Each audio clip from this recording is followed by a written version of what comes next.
The bells are ringing. We're here in Prague. Hello, my name is William Lobkowicz, and we're delighted to have you with us tonight. We are here at sunset in Prague, in the Lobkowicz Palace in Prague Castle, which has been the seat of the Czech kings for 1,000 years.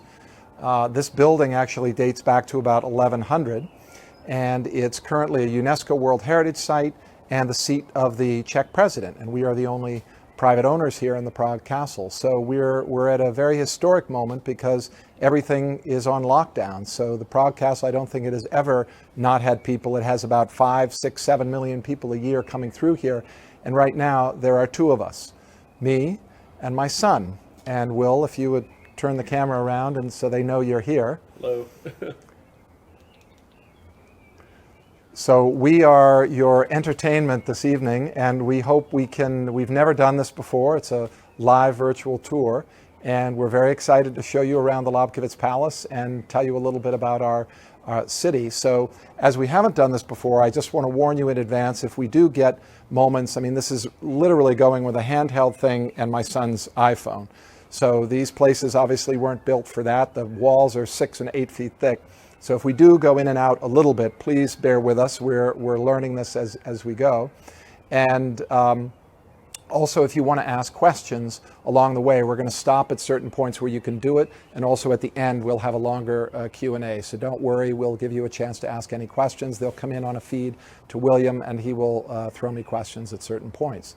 So with that, we'll get started. But before we go, I just want you to see, before the sun goes down, our beautiful city, where we've been living for 30 years. And down to your left, you'll see the Vltava River. It's a spectacular city. It wasn't destroyed in World War II. It never got bombed, and so we really have it intact. The Charles Bridge, what you're looking at, was built in the 1350s by the Emperor Charles IV, the Holy Roman Emperor, who had his seat in Prague. And if you move a little bit to the right into the Malá Strana, or lesser town, you'll see a church with a very pointy steeple. That is St. Thomas Church. It's an Augustinian church from the late 13th century, and it was also founded by our family, and all of my ancestors are married under the main altar. So that's the church that we go to every Sunday. Further to the right is St. Nicholas Church, and St. Nicholas Church is the biggest Catholic church in Prague. It was where Mozart played the organ, and also under communism, it's where the Czech secret police used to go up into the tower to spy down on the American embassy, which you might be able to see behind. There's a gloriette out there. There's a little light on an American flag. And so you can see it, if my finger is hitting it, there in what were also known as the Lobkowicz Gardens, because just up the hill is the German embassy, which was a former Lobkowicz Palace as well. The last thing I want to show you on the hill, you may be able to see it in the distance, is what looks to be the Eiffel Tower, and it is, but it isn't, of course, the original Eiffel Tower. The Czech club of travelers went in 1890 or 93 or whenever it was to Paris to the World Exhibition to see the new then Eiffel Tower. They came back, they were very excited, they raised money, and they put everything from railroad ties and all sorts of different things to build this replica of the Eiffel Tower, but they wanted it to be the exact height. So it's only about 1/6 or 1/5 the size on the top of the hill. But when you stand at the bottom of the hill, they measured it, and you look up, it looks like you're looking up at the actual Eiffel Tower. So there's a lot more to see in Prague than just beautiful architecture. So let's go inside to the Lobkowicz Palace, and we'll have a tour around.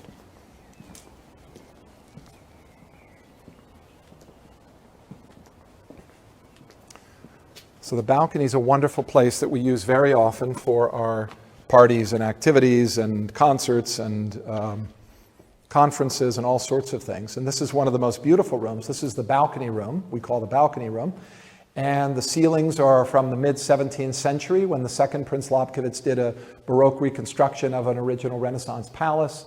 They are Greek and Roman mythology, so different virtues. And in the second room it continues, and this is more about warfare, and this room is called the concert hall.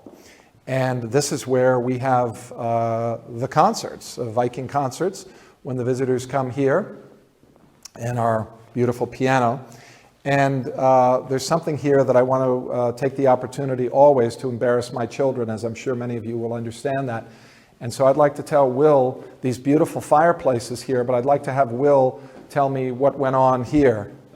Well, this was an incredibly nice hiding place where I used to hide as a kid whenever my parents were working here. Or there was a party. He was wanting to know what was happening in a party. He would hide in there. Hide in here and nobody can see you behind the grates. And that was his view. I don't know if you can see it through the camera, but anyway, I will always use an opportunity to embarrass my children, even on a virtual tour. So here we go. We will come back down and see the chapel in a little bit, but now let's go upstairs and we can see some of the collections. And I wanted to give you just a little bit of the background and the history of the family. The family goes back about 700 years. We were chancellors of Bohemia, we were soldiers, we were great patrons of the arts. And we really acquired all of these things in three ways. It was this soldiering, it was the service as chancellors, and it was also about marrying into some of the great families of Europe, who then, in their dowries, of course, the women brought a lot of the collections into our family. And so when we do the tour here, we like to start here with this board and to show my grandfather, Max Lobkowicz, very attractive man, and talk about his life, because he was born in 1888, and so he grew up in the old world, but in 1918 he fought in World War I, and in 1918 we became Czechoslovakia.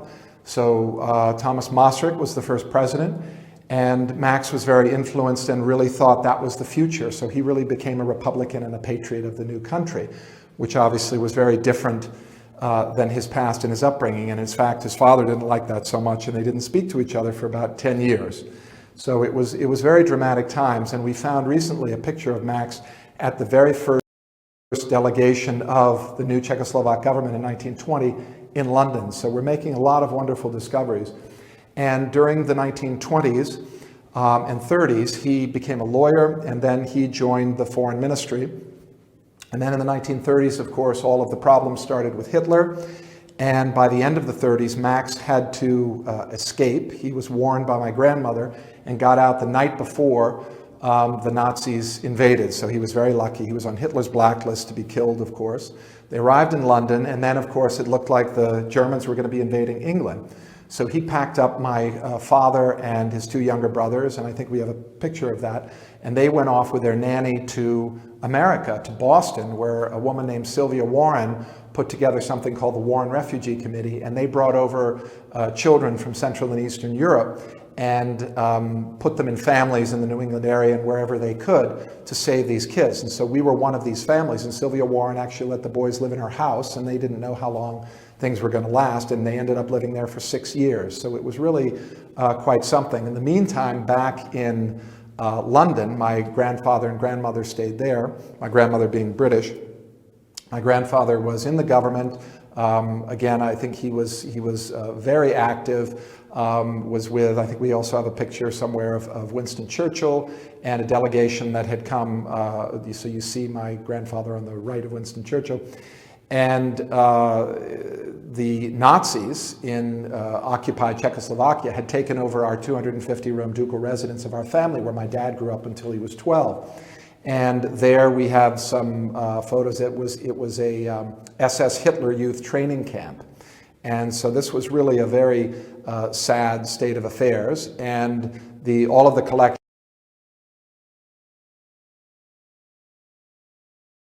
were moved.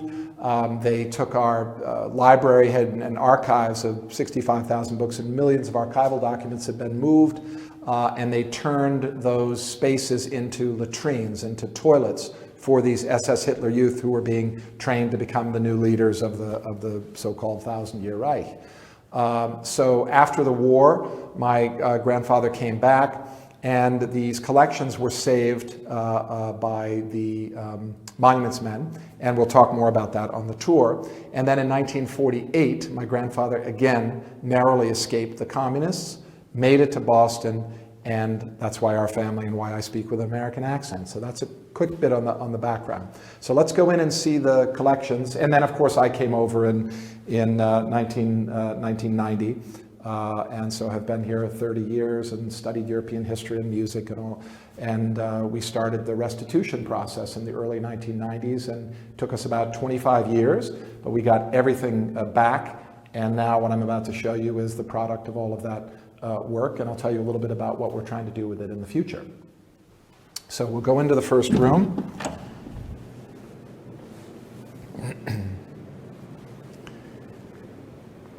And this was the, so the idea here was to create something where we had sort of the best things in the collection. So in 2007, we got this palace back in 2003, after 12 years in court. And as I said, it was the only private property returned in the Prague Castle complex. And then after about 3.5 years, 4 years of fundraising and preparing and reconstruction, we opened what we call the Princely Collections here in 2007. And so I will take you through some of the rooms, but they're really highlights of tens of thousands of objects that are in the collection. So here's the man who built the building. Actually, it was his brother, Jaroslav. He died, and then it went to his brother, Vratislav, who is this beautiful painting by Seisenegger, one of the court painters of Philip II of Spain. He married in 1555 this noblewoman from Spain called Maria Manrique de Lara y Mendoza. And if you can believe it, she had 22 children and outlived her husband, lived through all of that, and even remarried. But anyway, this was an amazing story. And one of her children here, Polixena, we're going to meet in the next room, but that makes the connection to Lobkowicz. So this was originally built as the Pernstein Palace in the third quarter of the 16th century, and through marriage it came to our family. And there's one important thing I just want to show you in this room, which is the infant Jesus of Prague, the Prague Jesus child. It has many names, and it's a very sacred relic in the Catholic world. It's said to perform miracles, and it came in the dowry of Maria Manrique de Lara from Spain. It was brought here, and Polixena, her daughter, who married my ancestor, when her Lobkowicz husband died in 1628, she gave it to the Carmelite Church in Prague, where the original is, but we thought it was important to have at least a replica here because it lived in this house with Maria Manrique and her husband. The other painters here are different children of Maria Manrique. They're done by court painters of Philip II of Spain, so they were painted by the greatest painters of the day. So Sanchez Cuello, Del Mor, Seisenegger, some fantastic paintings, kings and queens, and many of her children who married into the great families of Europe. So if we go into the next room. Dad, can I just pause you for a second? We had a question from Wichita, Kansas, actually, Yes. asking about the Order of the Golden Fleece. Ah, the Order of the Golden Fleece. Brooks Brothers symbol. Yes, it does. So this is the Order of the Golden Fleece. It was awarded by the emperor to families for their service to the empire. It was the highest order of chivalry. It was the highest order you could receive, and our family received it, I believe, 17 times. And you are right about the Brooks Brothers reference. Brooks Brothers has been around, I think, since the 1840s, and that is the symbol that they use. So somebody got that, and that's where it comes from. So you're exactly right. Great.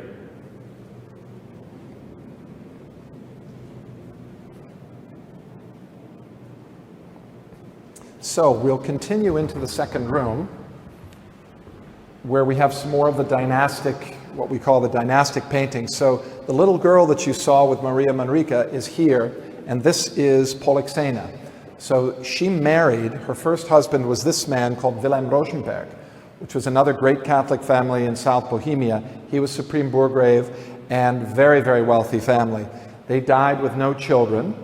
And then Polixena, about 10 years later, at a very old age, I think she was even 40, which was a huge age at that time. This is now late 1500s. She married, and I'll take you over to meet him, my ancestor. And he's over here in the corner. And his name is Zdeněk Popel, and he is known as the first Prince Lobkowicz because we were raised to princes by Emperor Rudolf II, whom he served as his Chancellor of Bohemia. And Rudolf II was the only Habsburg emperor that had his court in Prague. Now, many of the historians have said that this was a marriage of convenience. And he was, you know, marrying this heiress in her own right, as a Pernstein owned this palace and other properties. She married the other wealthiest man in the country, and then Lobkowicz, who weren't doing too bad themselves, but these were the three great families. And historians sort of dismiss this as a marriage of convenience. But this is why letters, archives, and libraries are so important. So I want to show you something very special here, and that is these letters. So they wrote to each other. Watch your step there. Yep. Watch your step here, right? In Spanish and in a variety of languages, but these are original letters. And I'd like to read to you. I don't have my glasses. Do I have my glasses? Yes. Well, I don't, so I'm going to try to read it anyway. She writes to him, "My dearest, may God bless you and protect you from all harm. My darling, may he give you all you desire, with the exception of another woman, because my husband shall have no one but me." And she signs it, "Your loyal wife and obedient slave, may God protect you 1,000 years." So in these letters, and there are over 700 of them, and we had scholars coming in and studying these things for years, and we've now created in 3 languages published versions of these letters. They're wonderfully intimate love letters. So what's important about these collections is that it isn't just about a famous painting. This painting, by the way, is one of the court painters of Rudolf II. It's Spranger.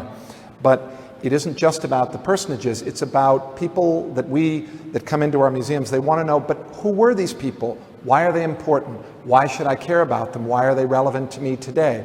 And letters and archival materials are so valuable. And all of our archives are now, we're in the process of creating this center at Nelohozevec Castle where we will consolidate them. And they're virgin materials. They haven't been studied or cataloged before. So you can imagine the possibilities now with these collections. And that's where we're headed in the future, in the long term. But having these things really allows us to bring the history to life. So that's terribly important. I wanted to show you one other painting here, which is representing the Defenestration of Prague. So in 1618, there was Czechs push people out windows. It's in their history for centuries. And 2 of the emissaries of the Habsburg emperors were pushed out the window. Actually, I can show you. That's why we put the painting here. Just down at the end of that garden in the Prague castle, they were pushed out a window and miraculously survived. They scrambled down that path and came into this palace where they were hidden by Polixena Lobkowicz, because her husband was away at the time, the chancellor. But she's here, and this is a representation of the Protestant princes coming to kill the nobles, and here they are not looking so well in the back with their bandages on. And we have a story in our family that Polixena stood next to a curtain, and she, careful there, she hid them under her, what we like to call her voluminous skirts, and miraculously they survived and they were able to get back. 2 years later, the Catholic forces routed these Protestant rebels, and the Habsburgs were reinstalled in 1620 until 1918, when the empire ended and the Habsburgs were out for good here, and Czechoslovakia was formed as a state. So this is a seminal moment in Czech and actually in European history, because 1/3 of Europe's population died in that conflagration, which lasted from 1618 to 1648. So it's a very significant event, and this palace had a lot to do with it, what was happening. So let's go in. You have another question? Yeah, I have another question. Sure. People were just asking,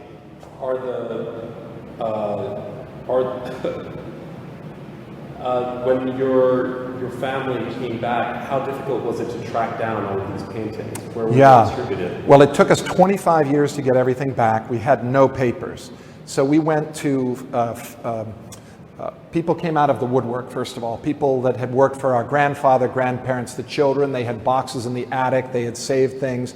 We went to churches. We went to archives, to the Ministry of Interior, to the Ministry of Agriculture, everywhere to collect paperwork. And we basically reconstructed the ownership of my grandfather, who had, 13 castles, thousands, tens of thousands of hectares of land, buildings, properties all over the place. Everything, of course, by the time we got back to them 50 years later, in various states of disrepair.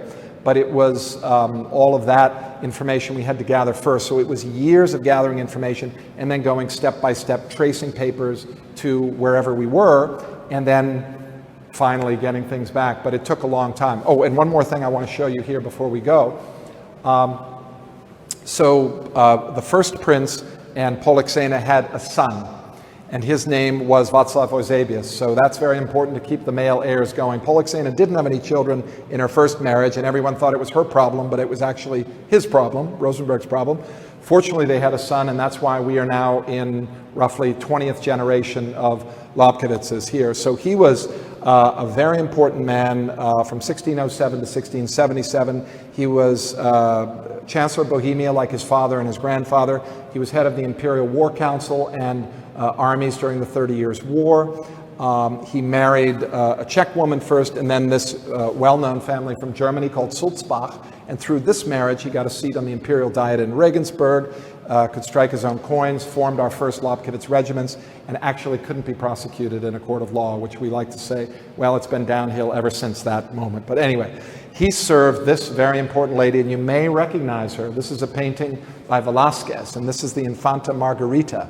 And she's the daughter of Philip IV of Spain, and she married her first cousin and uncle, who was the Habsburg head of the Austrian branch of the family, Leopold. Not a very attractive man, but the history books tell us that they were actually very much in love. I think she was promised to him at the age of 10 or 11, married at 15, and had 5 or 6 children, most of whom only one daughter survived to adulthood.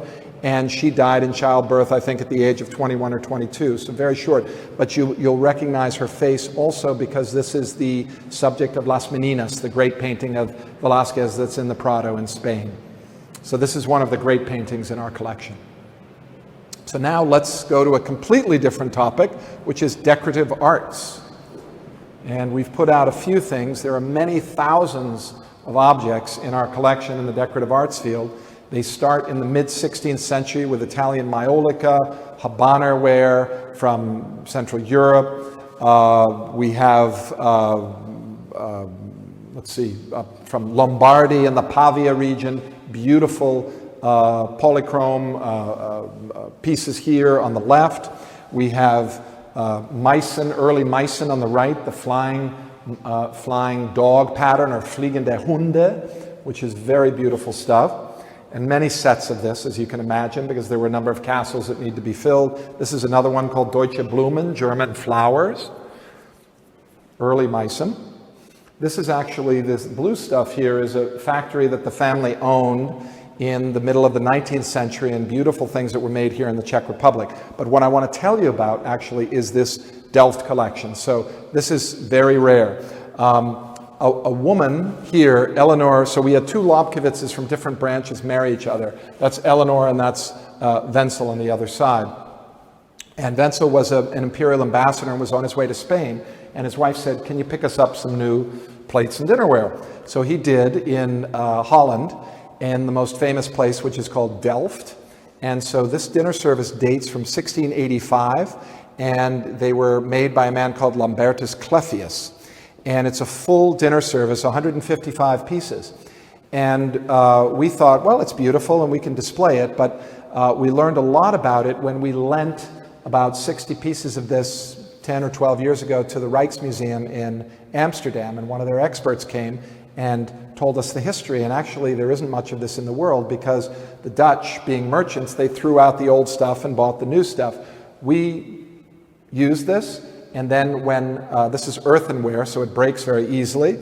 And when Meissen came along, much harder stuff, and the Europeans figured out how to make it with kaolin and all these new technologies in the early 1700s, Meissen was the choice. But we didn't throw ours away. We decorated the walls with it.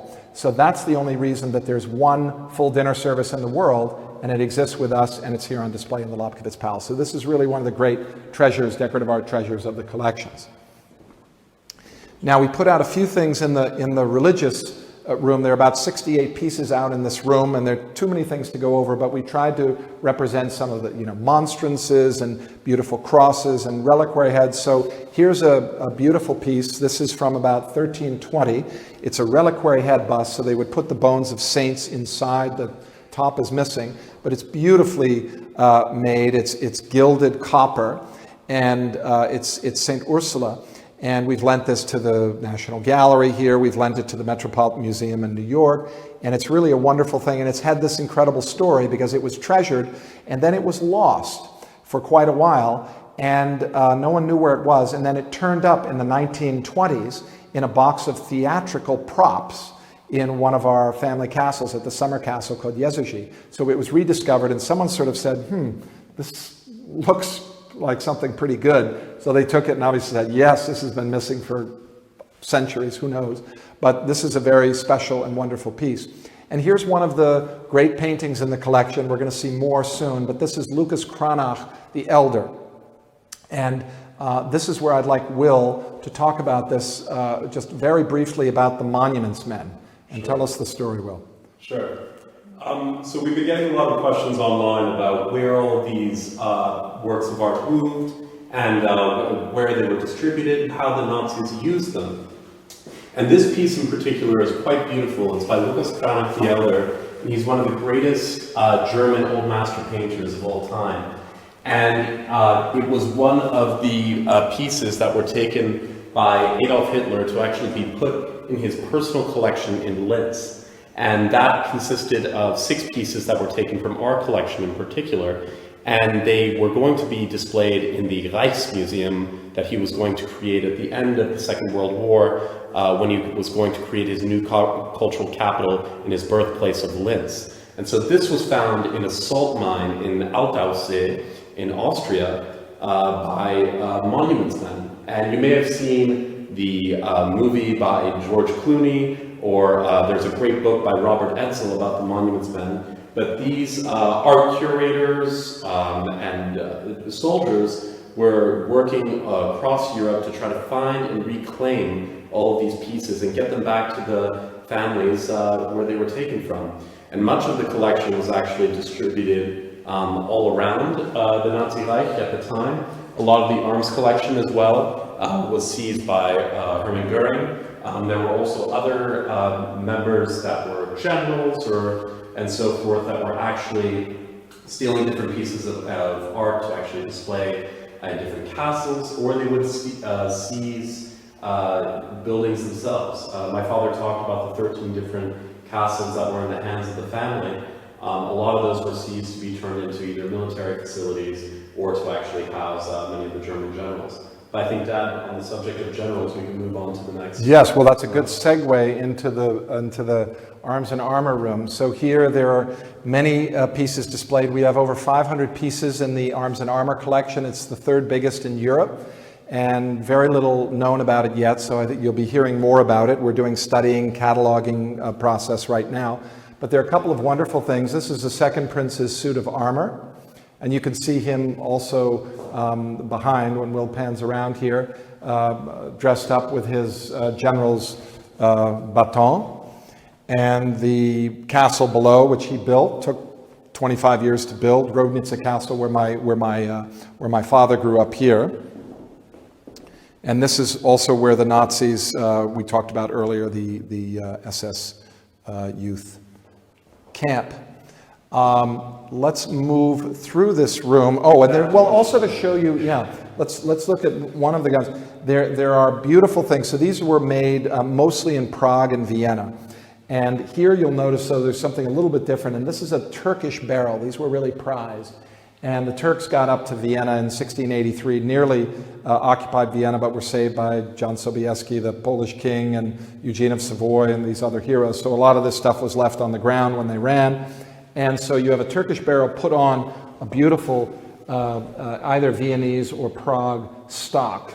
And you can see these were the personal guns of the prince with our gilded coat of arms here and the gilded work here. And these were sporting rifles, so they would use these for bird hunting and these kinds of things, versus some of these other guns that you'll see on the walls and in these fans. These were actually from the original Lobkowicz regiments, 17th century regiments, and you'll see they're much more practical. They're I think referred to as carbines, and they were put in your saddles and your horses and so on. So you can see these were really the used killing weapons, and these were more the representative guns and things. And there's some beautiful, beautiful works, including gorgeous inlaid ivory. And there's one here that's mother of pearl. That's really or a couple of them. Everything was done in pairs, as you can see, but this mother of pearl, inlaid mother of pearl, is just absolutely exceptional. And guns were, a lot of these ceremonial guns also, it's an art form, of course, and so, and it showed your prestige and your power. It isn't just a gun, it's more than that. It's creating a beautiful gun, a well-balanced gun, a beautifully detailed gun. And so we continue in this room, and you can see now that some of the things are down in the room, and the reason they're down is just before the crisis hit, we were in the process of turning this second room and this green room into new music rooms, and we're still going to do that, and we're going to do it by the end of the year. And by the way, this is the 250th year of the birth of Beethoven, and so we're celebrating that. And I'll tell you more in another room. But the music room is going to have some incredible things out. We've done a 6-year project and a catalog now, cataloging about 5,000 scores, Haydn, Mozart, Beethoven, original performing parts, annotations by the composers.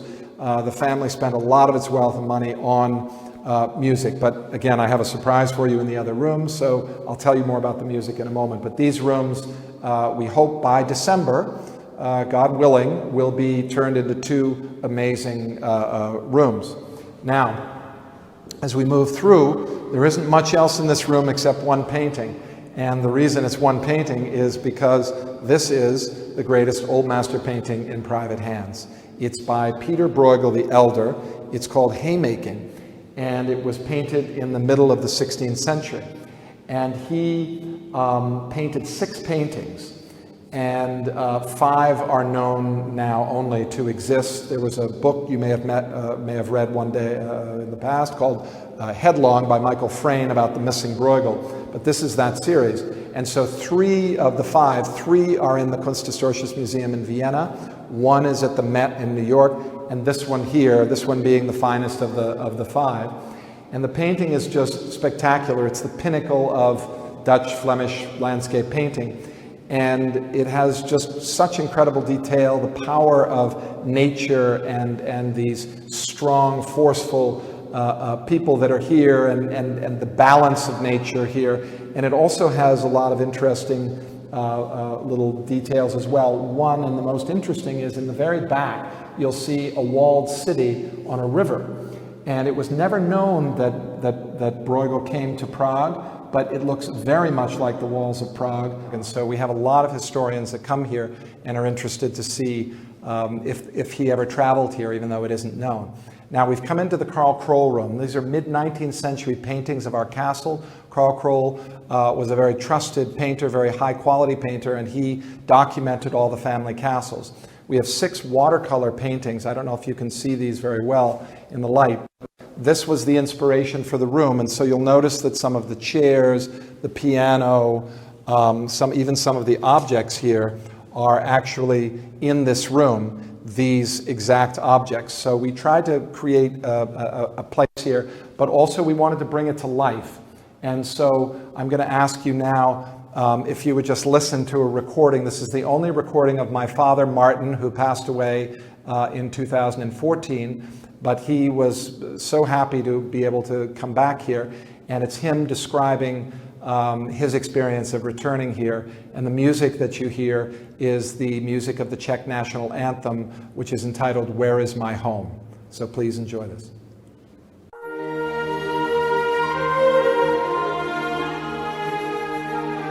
You will see in front of you 3 paintings of Roudnice Castle, which is where I spent the first 10 years of my life growing up in its 250 rooms. But for me to have returned to my native country so unexpectedly gave me both joy and a sense of fulfillment. Even after 50 years of exile, I have vivid memories of riding my bike down the long galleries of Roudnice Castle, feeling the weight of my disapproving ancestors looking down on me, room after room. But perhaps my fondest recollections are of summer spent at Jezeří Castle, greeted at the Baroque gate by our beloved Janek, dressed in top hat and tails and announcing our arrival by ringing a great bell. Thanks to the Velvet Revolution of 1989 and the enlightened leadership and vision of Václav Havel, I no longer need to wonder where is my home. It brings me and my entire family immense pleasure to be able to share our heritage with you.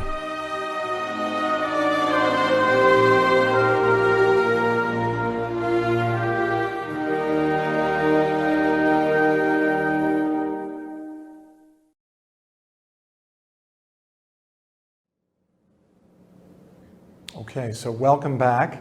I hope you enjoyed that. Now for the little surprise, I wanted to tell you something, and it's about one of the characters in our family, the seventh Prince Lobkowicz, who was born in the early 1770s and died in 1816. And the seventh prince met Beethoven as a very young man, and they became friends. And he supported Beethoven. He actually gave him an annuity, sort of a regular paycheck, so that he could write the kind of music that he wanted to write as a composer, rather than necessarily being tied to what his patron wanted to hear. And so I think that was the great contribution of the seventh prince. The seventh prince also loved music so much that he bankrupted our family on this. On music and keeping the players and really taking care of everything and sponsoring music and all sorts of things, 2 family orchestras and so on. So Beethoven dedicated to him the 3rd, 5th, and 6th symphonies, which is remarkable. The Opus 18 string quartets, the triple concerto, the song cycle on Die Ferne Geliebte, some wonderful, wonderful things. And as I said, it's the 250th birthday of Beethoven. So this year, we're bringing out a lot of the things that haven't been out before. We're lending, we're doing some really interesting things. And so I just wanted to give you a sneak peek at one thing, which is the Eroica Symphony, the 3rd Symphony. This is the very first printed edition that came from the printers. And it was sent to Prince Lobkowicz, obviously being the patron. It was world premiered in the Lobkowicz Palace in 1804. And in this is also, Beethoven took it himself, I think from the printers before it got into Lobkowicz's hands, and it's marked up with his alterations, because he said, no, you didn't do it right, or for whatever reason, or the prince would like it like this. So it actually has his autograph alterations in this very first printed edition. So there are just so many wonderful things around music, and we're going to be exploring more of that this year. So wanted to just show you that. And we have one more very interesting room, and this is the so-called Canaletto room. And Canaletto, there's a wonderful story about Canaletto. So the 6th Prince Lobkowicz, as a young duke, went to London. And here's a picture of him behind me, which you'll see in a moment. And he was going to make a strategic marriage to the Duke of Richmond's daughter, which never happened. And then he had an affair with the Venetian ambassador's wife in London. And around that time, Canaletto was arriving from Venice looking for new patrons, and he ended up spending 9 years in London and in England and making his fortune. So this painting came back to Bohemia in the late 1740s, and then it never left. And then a call came in about 6 or 7, 8 years ago. And my college roommate and a couple of other people had been playing tricks on me my entire career here, the last 30 years, calling up saying they were Bill Gates and wanted to support us, or other sort of bad jokes. And so I picked up the phone, and a man said, yes, I'm calling from Queen Elizabeth's office. We'd like to borrow your Canaletto for her 60th Jubilee. And I hung up the phone. And very soon after that, sure, it was one of my friends again trying to catch me, and I just said, he's not going to get me this time. And then I get a call from the ambassador in London, the Czech ambassador in London, who we knew, and he said, William, you've hung up on this lord, and they're calling about the Queen. So it was the real thing. So I had to apologize and grovel, and he said, no problem, but we're doing this celebration, and the Queen is going to do a 1,000-boat flotilla as part of the celebration of her 60th Jubilee. So this is the painting that we decided to lend. My father thought it was a great idea, as we all did, and so we were really happy to lend this painting, and what it represents is the Lord Mayor's procession to Westminster, to the Admiralty actually, to receive, I think, the chains of office. So these are all the guilds of London in their, flag-bedecked golden barges, and you see beautiful views of London. And the detail is just amazing. And on the skyline, you see St. Paul's and all of these church steeples. And these are Christopher Wren churches, many of which don't exist today. So because of all the constant fires in London. So these paintings are not only beautiful, and these are probably the greatest Canaletto paintings in the world, but it's also a very important historical document because it shows what London looked like at that time. So we were very happy to be able to do that, and that was a very exciting thing to be part of. So let's go downstairs and we'll see a little bit more.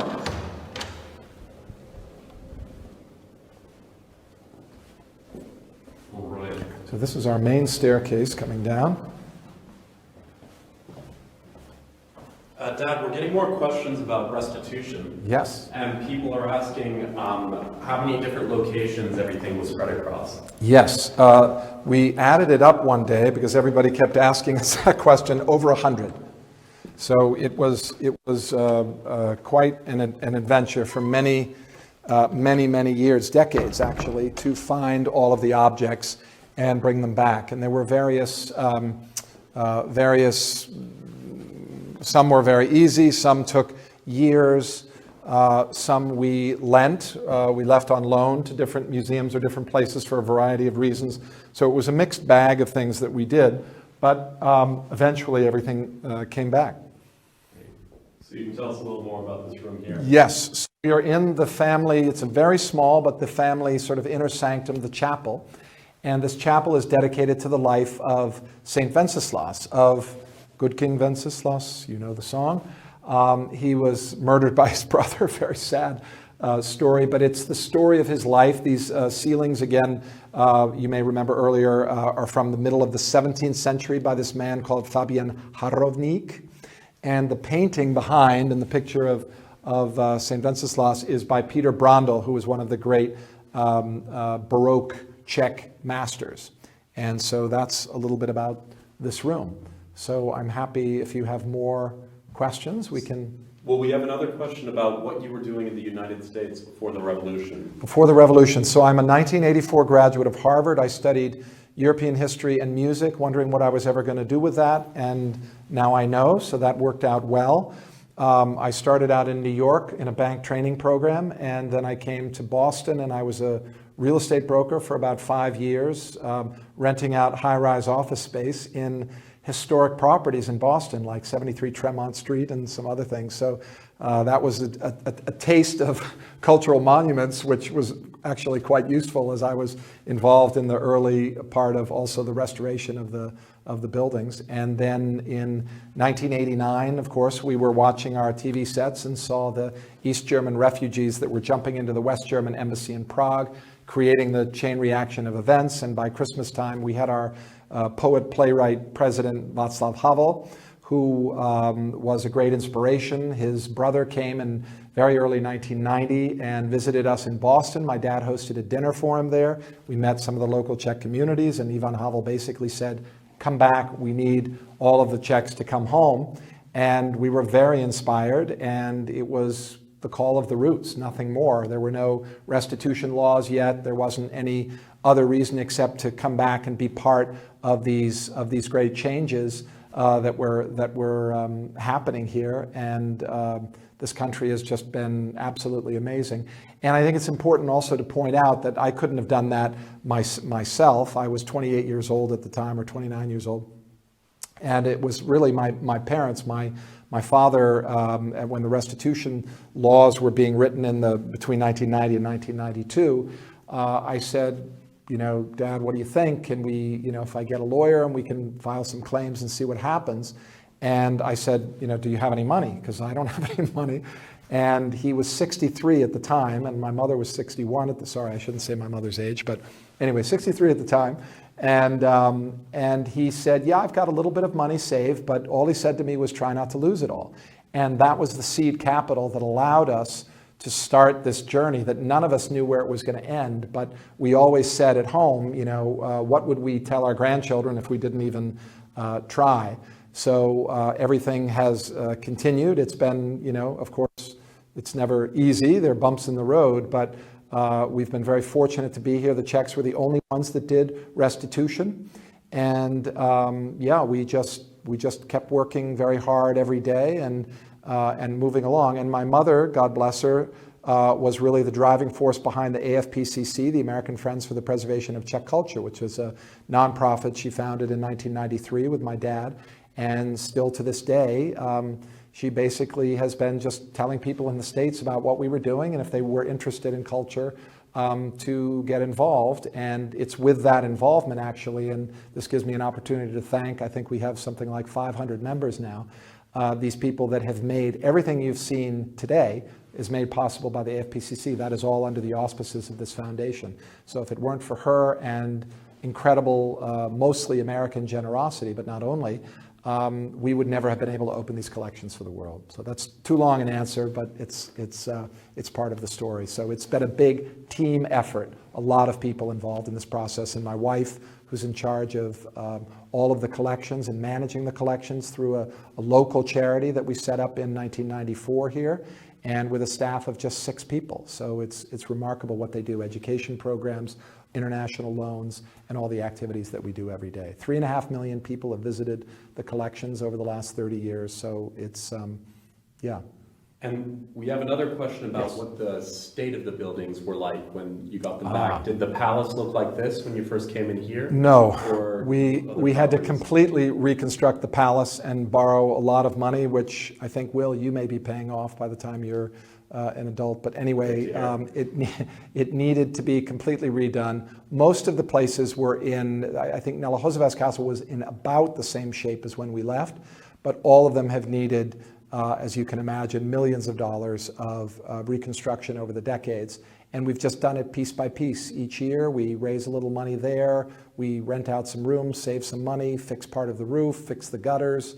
And it's not exciting in the sense of sort of transformation until the end, because the first thing was always securing the roof, securing the buildings, and then getting in and project fundraising for different projects. But we had to get experts in, we had to create a team, and then reconstruct. So I'll give you an example. The Lobkowicz Palace was 14 months to reconstruct the palace, top to bottom. We had over 120 people working in different aspects of the collections, from doing the curatorial work, all the cleaning, all of the building works that needed to be done, rewiring everything, lighting, floors where there were concrete floors. We had to lay down parquet floors, oak parquet floors.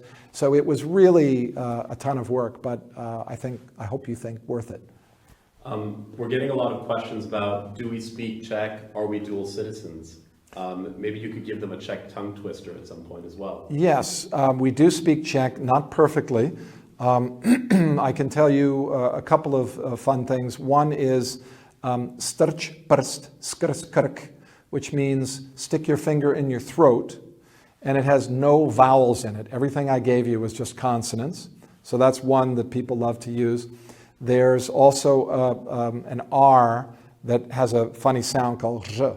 So they have a tongue twister for that, which is 333 stříbrných stříkaček stříkalo, and it goes on. But you get the idea. It's basically a trilled R, R, with the sound of J, and think of it like a sandwich. So it's R and J makes R. And so there are all these funny things with the Czech language. It's actually a very phonetic, beautiful language, but it ain't easy. So I always say, I'll be learning Czech for the rest of my life, but I've got the sounds down, but my grammar isn't perfect.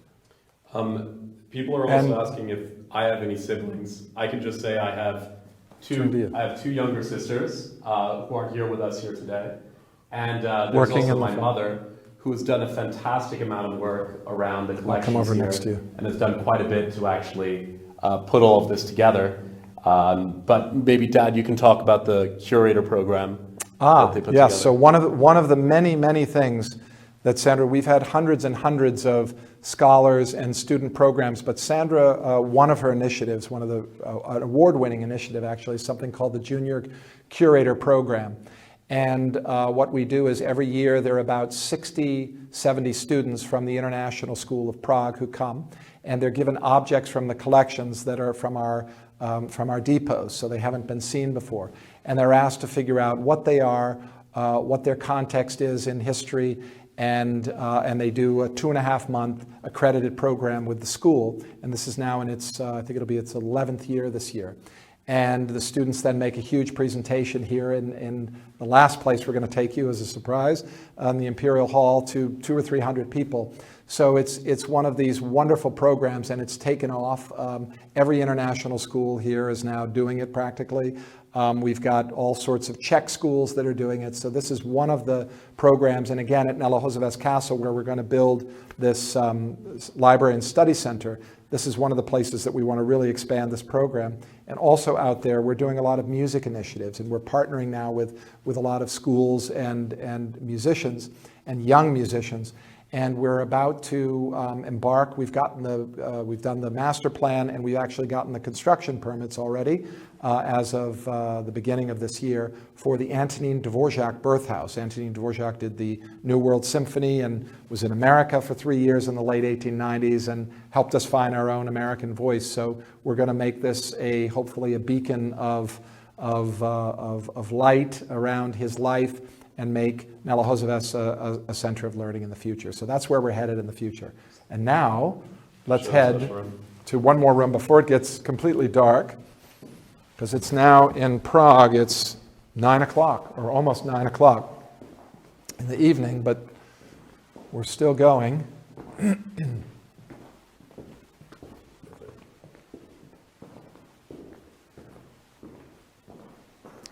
So we come around to the other side of the castle. This is one of the main staircases. So again, when you come here one day, this was one of the staircases that you will come up to see the collections and beautiful rooms. Now there's a very dark space here, and I will see if I can't do something about it. Let's see. So this is our Imperial Hall. We do Prague Spring music concerts here. When we do our fundraisers and things around the AFPCC this last fall, we had beautiful dinner here. We've done all sorts of concerts and activities here. You can see in the corner we have a Bösendorfer piano, and it's a great space. It holds about 300 people, and it's really the showpiece of the collections. It's known as an Imperial Hall, the style. It's from the early 1600s, and you can't really see it, but the castle where we came from there, this juts out, so it's like it's a piece hanging over the city. And just to give you an idea, if you ever have your wedding or your parties or your conference here, this is your view, which isn't too shabby, as they say. And you're seeing Prague, beautiful Prague. It looks like it's going to rain, but it hasn't yet. And it's just well, as far as we're concerned, it's the most beautiful place on earth. And we are at the highest point. It's like being in the Acropolis in Athens. And below us are most of these buildings, too, over the last 30 years have been restored. So it's a magical, it's known as Magical Prague, the city of 100 spires, and everything you've heard about it is true. It's an incredible place, and that's everything I have for you tonight. So I just want to say thank you all. This was a surreal experience, talking to a phone, but we're so glad to be able to share it with you, and we all have to figure out new ways to live in our post-world here. But thank goodness we have technology so that we can share it with you, and we hope to welcome all of you here one day very soon. So thank you very much, and Will may want to say bye-bye. Bye-bye. All right. Thank you.